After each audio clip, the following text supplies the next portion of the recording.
Thank you very much. I've enjoyed the evening, but towards the end you say to say a few words. My question is, why a few words? If you want me to give a keynote address, I would have given you a full keynote address. I have a speech ready, but I'm not going to use that text. I'm going to speak from the heart, okay? And I'm going to say some things to you. Some of you may be surprised. Those of you who know me will say, well, this is what he is normally like. First and foremost, I've had a very long association with the Hindu group, and I don't mean the one I'm coming from, but this guy is here. Out of their 147-year history, I have been in active touch with them for at least 47 of those years. I was just thinking back. There was a time when I was a young undersecretary. Lakshmi and I joined the Foreign Service in '74. I remember when we came back after our first posting in Tokyo in 1978, there was a gentleman called Mr. G.K. Reddy, who was the Hindus correspondent in Delhi. He was an institution. And we used to all want to be friendly with him because this was, remember, the time of, Mrs. Gandhi and Mr. Vajpayee and all those people. And then Narasimha Rao was the foreign minister at that time. Because I came to the conclusion early in life that if you wanted to know really what was happening in the government, get hold of somebody who can invite G.K. Reddy for a drink in the evening. He'll tell you the next foreign posting ambassador, kaun kahin ja raha, he would tell you. And when he used to publish the list, it had more credibility than the Government of India's notification. So I belong to that era. Suddenly somebody sent me a message just now. I'll tell you that I have a lot of friends who are into this.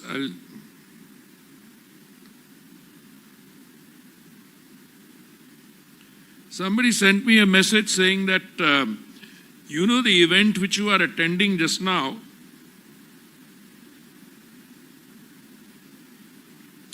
he said, my friend K. Venugopal, Chairman, Kasturi and Sons is attending your event. Please say hello to him when you leave. I said, what the hell? I didn't need any encouragement from this batchmate of mine who was an IAS officer, and who was a great friend of mine. I would say hello to him in any case. But anyway, that's how I look back and reflect. Look, 2 or 3 things I want to tell you. I think these awards are truly remarkable. And they're remarkable for a variety of reasons. One is that these honor change makers. But a lot of people honor a lot of change makers where a certain element of subjective assessment comes in. I think you are a great guy. The other person might think so-and-so is a great guy. We can have a difference of opinion. Here, one of the defining characteristics of what makes these awards special is that you receive nominations from your readers. And I'm told by the editor sitting on my right that you had 1,900 nominations this year for 6 categories of awards. Now, that's in and of itself, if you are a student of, continuity and change, and I am, and I'm going to tell you something about continuity and change in a minute, give you my 2 bits on it. You can't go wrong. Because if the nominations are coming from the readers and the readers are observing those changes over a period of time, then whether it is preservation and giving onions, which are a very volatile political agricultural crop. I mean, you know that. But somebody who comes in there, who may have studied computer science somewhere else, but studies the experience on the ground, is able to come up with a solution, develop the solution, and then commercially market the solution. I mean, I think it's absolutely on the spot and brilliant. We came to, what was this called? Vidya Lokha. And I think what the gentleman said here, I think Anil, absolutely spot on. He said, if you want to be a Viksit Bharat, or rather the other way around, you'll never become a Viksit Bharat unless you go education. One of my favorite lines, I was Housing and Urban Affairs Minister for 7 years, and a favorite line used to be when interacting with my audiences, and they were all types of people, all right? I used to say, if you want to look at a good urban property investment decision, whatever else you may do, location, location, location. And I used to add, if you want development in your country, and I've said this many times, so there's no originality in what I'm going to say, education, education, education. So the second remarkable feature I found about these awards is that many of these awards were education and children related. And I'm telling you, whether it's the young lady from the Northeast who is dealing with migration and safe migration, unsafe migration, ultimately it affects human lives.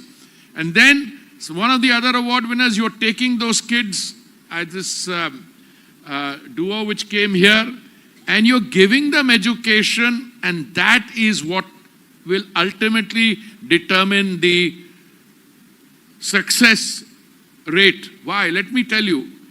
Today, our mean age should be what, Rasal? 29 years of age. We've got a demographic advantage. We've gone from a $2 trillion economy to a $4.3 trillion economy. The way we've unleashed the forces today, if you're looking at numbers, I can rattle off, whether it's Pradhan Mantri Awas Yojana, whether it's the number of airports, whether it is the amount of metro line kilometerage, all that figures are there. The fact that you are growing in the last quarter at 7.8%, it's a different thing. Another young guy described it as a dead economy, but I'll let that one pass. 7.8% in that quarter, 7.4% in the previous quarter. And S&P, I was doing an event with them yesterday, I think. Was it today or yesterday? I forget, I do so many events. And those guys upgraded us after 18 years. So there's something remarkable happening in the economy in terms of unleashing the forces of enterprise, change, innovators. But where does the change come from? That is what these awards are all about. Now, I know I've now, from being a civil servant, I've ended up being more a, give a guy a mic, a politician, he'll go on. But I have a few interesting things to share with you. One, as a student of continuity and change, and that's what life is all about, many of us live through the changes that are taking place. We live through the continuity that is there, and we're not able to discern what is the continuum and where is the change coming from. So when you honor change makers, you're actually getting into that process and saying, hey, this is it. I liked what that young IAS officer said. I asked her which batch she is from, and that also reminded me how old I am. She said she's 2018 batch, and by 2018 batch, I'd already served the Foreign Service for 39 years. I'd already done 4 years of international think tanking, and by 2018, I'd also become a councillor minister. So you want to see what batch I am and how much is the age difference. But she said something intelligent. She said, I honor all those who went before me. She said, I honor my predecessors and all of those who discovered Araku coffee. I have been posted in countries where coffee drinking is a fine art. If you go to Brazil and to Colombia, they drink coffee with a heavy sediment. Little guys like me can't take it. I drink good, little 1 teaspoon and lots of hot water. But today, do you know the kind of price that coffee demands? Do you know the kind of exotic value that is? Somebody has pointed it out. And today, for somebody to... She also said nice things about people in power. She'll go very far in life. That I want to compliment her also on. No, but that's a joke. I mean, the people she was praising are also friends of mine, so it's okay. Now, I want to come to, I could go on about each award category. My guys had written to me big notes about last year's award categories, thinking that, we are honoring last year's. They should realize that every year you have new awardees. So anyway, now I'm coming to the iconic, I'm coming to the award of the year, DRDO, etc. Change maker of the year. I am thrilled. I was a young civil servant in the Foreign Service. I had a bit of a tiff because, as usual, I'm used to speaking a little more than I should. I threw my weight around. And I used to serve a Foreign Secretary who had very broad shoulders. In came a guy who was insecure and felt uncertain with me around. So he said, you have run policy in MEA, now time to go to Ministry of Defense. So I said, I didn't know what hit me, but I said nasty things to him in a civilized way, but I won't go into those. But I went to the Ministry of Defense and I had the privilege of working with, I should be respectful, President Kalam. He was then scientific advisor to the Raksha Mantri. That was his title. And I got working very closely with him. Along came a minister who says that his degree was MA English from Ottawa. Now don't guess who the name of the minister. He didn't speak a word of English. And so there is a minister who is an MA English from Ottawa, and there is a scientific advisor to the RM who is Dr. Kalam, who didn't speak a word of Hindi.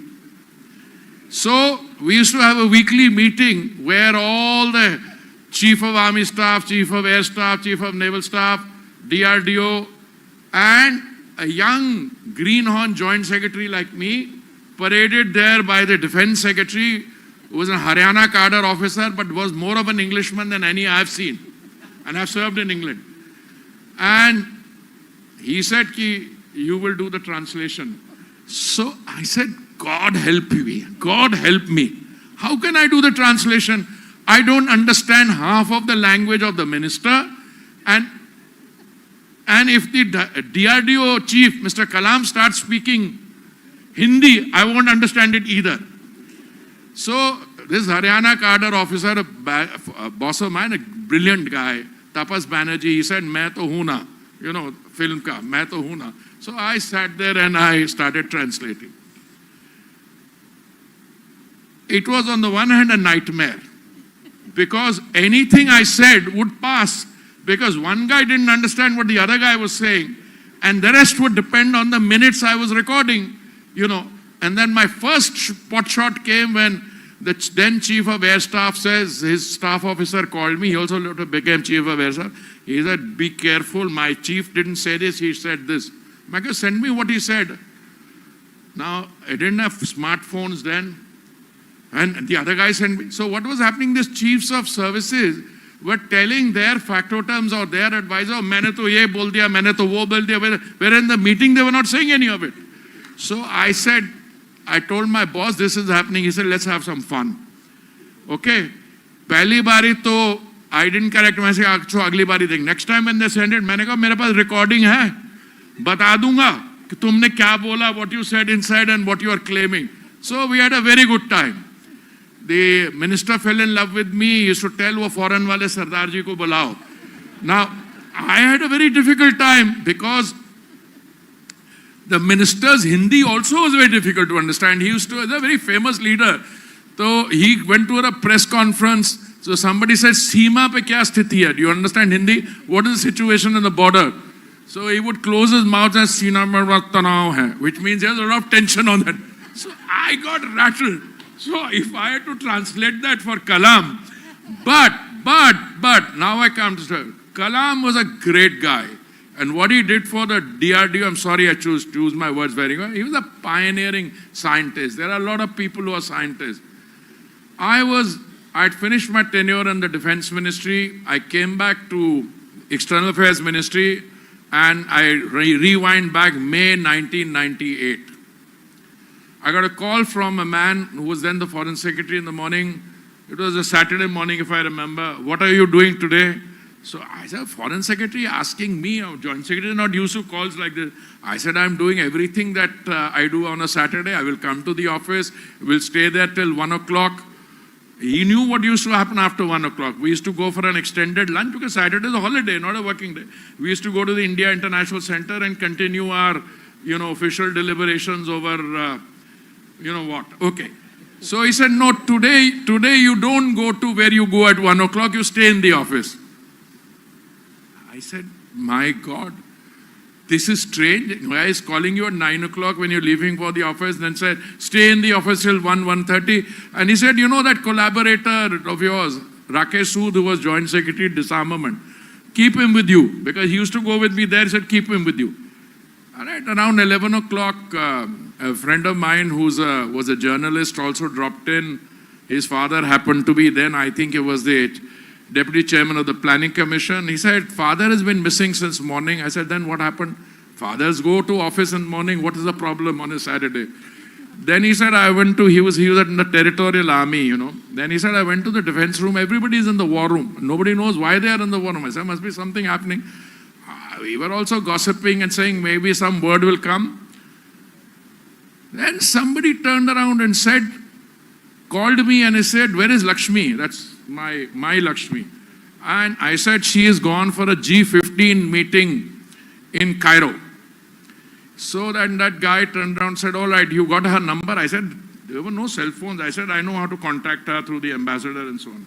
Acha, wo theek hai, tiyar rakhna. One of them, by that time, six or seven guys had collected in my room. One of the guys turns around and says, koi lagta G15 mein kuch gadbad ho gaya.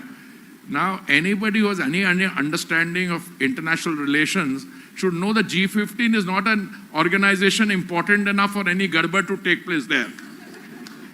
All right, so मैंने कहा वहाँ कहाँ गड़बड़ हो गया G15 में? So then we said something is happening. Then somebody's bulb went up. I think we have exploded a nuclear device. I don't know how it happened, but suddenly in going around. So from G15 में गड़बड़ हो गया to, and the whole country took up. God, why is that important? Why am I talking about this? Because I remember Dr. Kalam. Because let me tell you, before that, India was subject to all manner of technology denial regimes. There was a system of international apartheid. But that one act, we had done what is called a PNE earlier also. Kiya tha. But the fact of the matter is the international regime was developed. Anybody who did it earlier, didn't matter. Whenever did it later, what happened? So some people became part of the nuclear select club, and the rest of us got left out. We not only challenged, that is the first instance in Mr. Vajpayee's time when he challenged an international regime on our terms, and the international community came around to our point of view. We signed an India-specific safeguards agreement with the IAEA. We signed a civilian nuclear deal with the United States. The then government, later on, when we signed the deal, no commercial contracting took place for a variety of reasons. But today they're again back talking about small modular reactors, etc.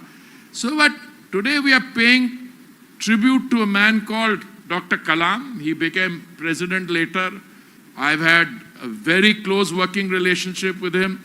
When I came to the Defense Ministry, I used to be a little surprised. He used to call some of us young joint secretaries, put a world map. Then he would say, one missile. He had the whole world map on where there are missiles. Later, after the second meeting, I understood what he was saying. Hey, you are within range here. This can happen here. Intercontinental ballistic missile can do this. This was the visionary. So if you honor the DRDO, you are also honoring a man like that. I think all the 6 categories you've honored are all very well deserving. My heartiest congratulations. But more than that, when you study continuity and change, it's something philosophical. Who makes history?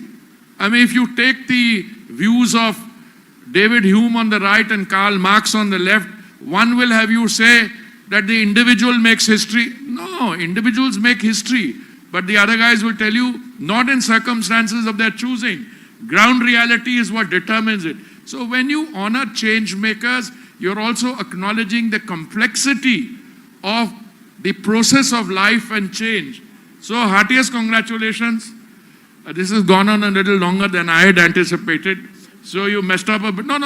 She was saying, but thank you very much. Thank you for calling me here, and more strength to your elbow.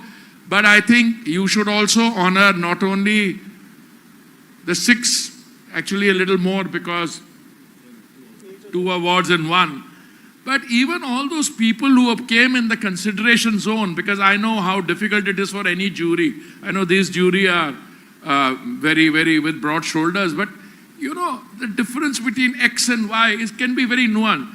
Honor them, and frankly, if you honor the process of all 1900 nominations received, that itself deserves to go into a compendium. So heartiest congratulations, and thank you for bearing with me.